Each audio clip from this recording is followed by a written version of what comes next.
What starts here changes the world. I have a few suggestions that may help you on your way to a better world. And while these lessons were learned during my time in the military, I can assure you that it matters not whether you ever served a day in uniform. It matters not your gender, your ethnic or religious background, your orientation, or your social status. Our struggles in this world are similar, and the lessons to overcome those struggles and to move forward, changing ourselves and changing the world around us, will apply equally to all. I've been a Navy SEAL for 36 years, but it all began when I left UT for basic SEAL training in Coronado, California.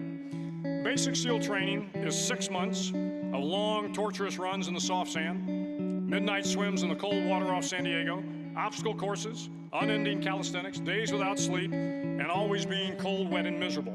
It is 6 months of being constantly harassed by professionally trained warriors who seek to find the weak of mind and body and eliminate them from ever becoming a Navy SEAL. But the training also seeks to find those students who can lead in an environment of constant stress, chaos, failure, and hardships. To me, basic SEAL training was a lifetime of challenges crammed into 6 months. So here are the 10 lessons I learned from basic SEAL training that hopefully will be of value to you as you move forward in life. Every morning in SEAL training, my instructors, who at the time were all Vietnam veterans, would show up in my barracks room, and the first thing they'd do was inspect my bed. If you did it right, the corners would be square, the covers would be pulled tight, the pillow centered just under the headboard, and the extra blanket folded neatly at the foot of the rack. It was a simple task, mundane at best, but every morning we were required to make our bed to perfection. It seemed a little ridiculous at the time, particularly in light of the fact that we were aspiring to be real warriors, tough, battle-hardened SEALs. But the wisdom of this simple act has been proven to me many times over. If you make your bed every morning, you will have accomplished the first task of the day. It will give you a small sense of pride, and it will encourage you to do another task, and another, and another. And by the end of the day, that one task completed will have turned into many tasks completed. Making your bed will also reinforce the fact that the little things in life matter. If you can't do the little things right, you'll never be able to do the big things right. And if by chance you have a miserable day, you will come home to a bed that is made, that you made. And a made bed gives you encouragement that tomorrow will be better. So if you want to change the world, start off by making your bed. During SEAL training, the students are all broken down into boat crews. Each crew is 7 students, 3 on each side of a small rubber boat, and 1 coxswain to help guide the dinghy. Every day, your boat crew forms up on the beach and is instructed to get through the surf zone and paddle several miles down the coast. In the winter, the surf off San Diego can get to be 8 to 10 feet high, and it is exceedingly difficult to paddle through the plunging surf unless everyone digs in. Every paddle must be synchronized to the stroke count of the coxswain. Everyone must exert equal effort, or the boat will turn against the wave and be unceremoniously dumped back on the beach. For the boat to make it to its destination, everyone must paddle. You can't change the world alone. You will need some help. And to truly get from your starting point to your destination takes friends, colleagues, the goodwill of strangers, and a strong coxswain to guide you. If you want to change the world, find someone to help you paddle. Over a few weeks of difficult training, my SEAL class, which started with 150 men, was down to just 42. There were now 6 boat crews of 7 men each. I was in the boat with the tall guys, but the best boat crew we had was made up of the little guys, the Munchkin crew, we called them. No one was over 5'5".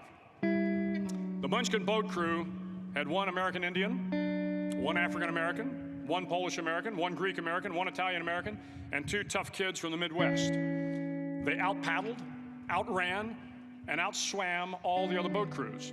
The big men in the other boat crews would always make good-natured fun of the tiny little flippers the Munchkins put on their tiny little feet prior to every swim. But somehow these little guys from every corner of the nation and the world always had the last laugh, swimming faster than everyone and reaching the shore long before the rest of us.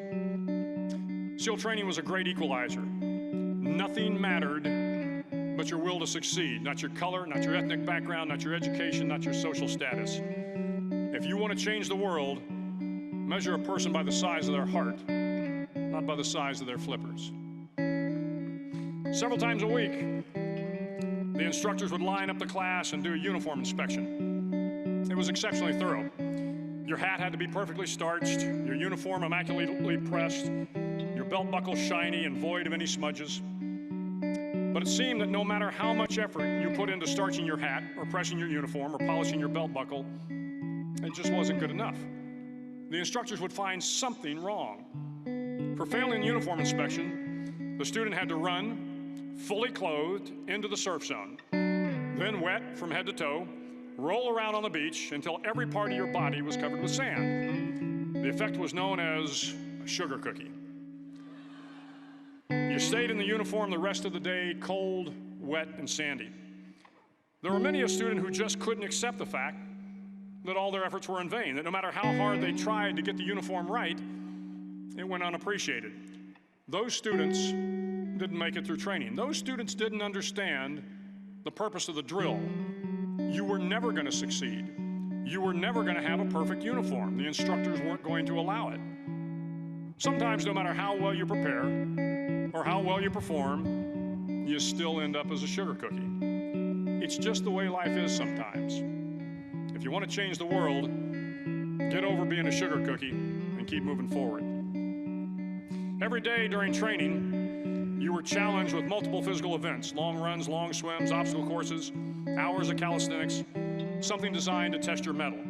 Every event had standards, times you had to meet. If you failed to meet those times, those standards, your name was posted on a list, and at the end of the day, those on the list were invited to a circus. A circus was 2 hours of additional calisthenics, designed to wear you down, to break your spirit, to force you to quit. No one wanted a circus. A circus meant that for that day, you didn't measure up. A circus meant more fatigue, and more fatigue meant that the following day would be more difficult, and more circuses were likely. But at some time during SEAL training, everyone made the circus list. But an interesting thing happened to those who were constantly on the list. Over time, those students who did 2 hours of extra calisthenics got stronger and stronger. The pain of the circuses built inner strength and physical resiliency. Life is filled with circuses. You will fail. You will likely fail often. It will be painful. It will be discouraging. At times, it will test you to your very core. But if you want to change the world, don't be afraid of the circuses. At least twice a week, the trainees were required to run the obstacle course. The obstacle course contained 25 obstacles, including a 10-foot wall, a 30-foot cargo net, a barbed wire crawl, to name a few. But the most challenging obstacle was the slide for life. It had a 3-level, 30-foot tower at one end and a 1-level tower at the other. In between was a 200-foot-long rope. You had to climb the 3-tiered tower, and once at the top, you grabbed the rope, swung underneath the rope, and pulled yourself hand over hand until you got to the other end. The record for the obstacle course had stood for years when my class began in 1977. The record seemed unbeatable until one day a student decided to go down the slide for life head first. Instead of swinging his body underneath the rope and inching his way down, he bravely mounted the top of the rope and thrust himself forward. It was a dangerous move, seemingly foolish and fraught with risk. Failure could mean injury and being dropped from the course. Without hesitation, the student slid down the rope perilously fast. Instead of several minutes, it only took him half that time. And by the end of the course, he had broken the record. If you want to change the world, sometimes you have to slide down the obstacles head first. During the land warfare phase of training, the students are flown out to San Clemente Island, which lies off the coast of San Diego. The waters off San Clemente are a breeding ground for the great white sharks. To pass SEAL training, there are a series of long swims that must be completed. One is the night swim. Before the swim, the instructors joyfully brief the students on all the species of sharks that inhabit the waters off San Clemente. They assure you, however, that no student has ever been eaten by a shark, at least not that they can remember. But you are also taught that if a shark begins to circle your position, stand your ground. Do not swim away. Do not act afraid. And if the shark, hungry for a midnight snack, darts towards you, then summons up all your strength and punch him in the snout, and he will turn and swim away. There are a lot of sharks in the world. If you hope to complete the swim, you will have to deal with them. So if you want to change the world, don't back down from the sharks. As Navy SEALs, one of our jobs is to conduct underwater attacks against enemy shipping. We practice this technique extensively during training. The ship attack mission is where a pair of SEAL divers is dropped off outside an enemy harbor and then swims well over 2 miles underwater, using nothing but a depth gauge and a compass to get to the target. During the entire swim, even well below the surface, there is some light that comes through. It is comforting to know that there is open water above you. But as you approach the ship, which is tied to a pier, the light begins to fade. The steel structure of the ship blocks the moonlight. It blocks the surrounding street lamps. It blocks all ambient light. To be successful in your mission, you have to swim under the ship and find the keel, the center line, and the deepest part of the ship. This is your objective. But the keel is also the darkest part of the ship, where you cannot see your hand in front of your face, where the noise from the ship's machinery is deafening, and where it gets to be easily disoriented, and you can fail. Every SEAL knows that under the keel, at that darkest moment of the mission, is a time when you need to be calm, when you must be calm, when you must be composed, when all your tactical skills, your physical power, and your inner strength must be brought to bear. If you want to change the world, you must be your very best in the darkest moments. The 9th week of training is referred to as Hell Week. It is 6 days of no sleep, constant physical and mental harassment, and one special day at the Mud Flats. The Mud Flats are an area between San Diego and Tijuana where the water runs off and creates the Tijuana Sloughs, a swampy patch of terrain where the mud will engulf you. It is on Wednesday of Hell Week that you paddle down to the Mud Flats and spend the next 15 hours trying to survive this freezing cold, the howling wind, and the incessant pressure to quit from the instructors. As the sun began to set that Wednesday evening, my training class, having committed some egregious infraction of the rules, was ordered into the mud. The mud consumed each man till there was nothing visible but our heads. The instructors told us we could leave the mud if only 5 men would quit. Only 5 men, just 5 men, and we could get out of the oppressive cold. Looking around the mud flat, it was apparent that some students were about to give up. It was still over 8 hours till the sun came up. 8 more hours of bone-chilling cold. The chattering teeth and the shivering moans of the trainees were so loud, it was hard to hear anything. And then one voice began to echo through the night. One voice raised in song. The song was terribly out of tune, but sung with great enthusiasm. One voice became 2, and 2 became 3, and before long, everyone in the class was singing. The instructors threatened us with more time in the mud if we kept up the singing, but the singing persisted. And somehow the mud seemed a little warmer, and the wind a little tamer, and the dawn not so far away. If I have learned anything in my time traveling the world, it is the power of hope. The power of one person, a Washington, a Lincoln, King, Mandela, and even a young girl from Pakistan, Malala. One person can change the world by giving people hope. So if you want to change the world, start singing when you're up to your neck in mud. Finally, in SEAL training, there's a bell. A brass bell that hangs in the center of the compound for all the students to see. All you have to do to quit is ring the bell. Ring the bell, and you no longer have to wake up at 5 o'clock. Ring the bell, and you no longer have to be in the freezing cold swims.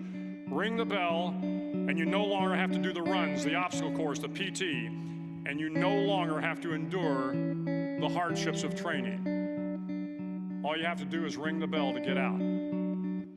If you want to change the world, don't ever, ever ring the bell. To the class of 2014, you are moments away from graduating, moments away from beginning your journey through life, moments away from starting to change the world for the better.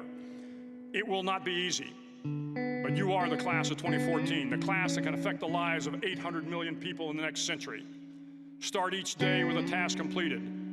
Find someone to help you through life. Respect everyone. Know that life is not fair and that you will fail often.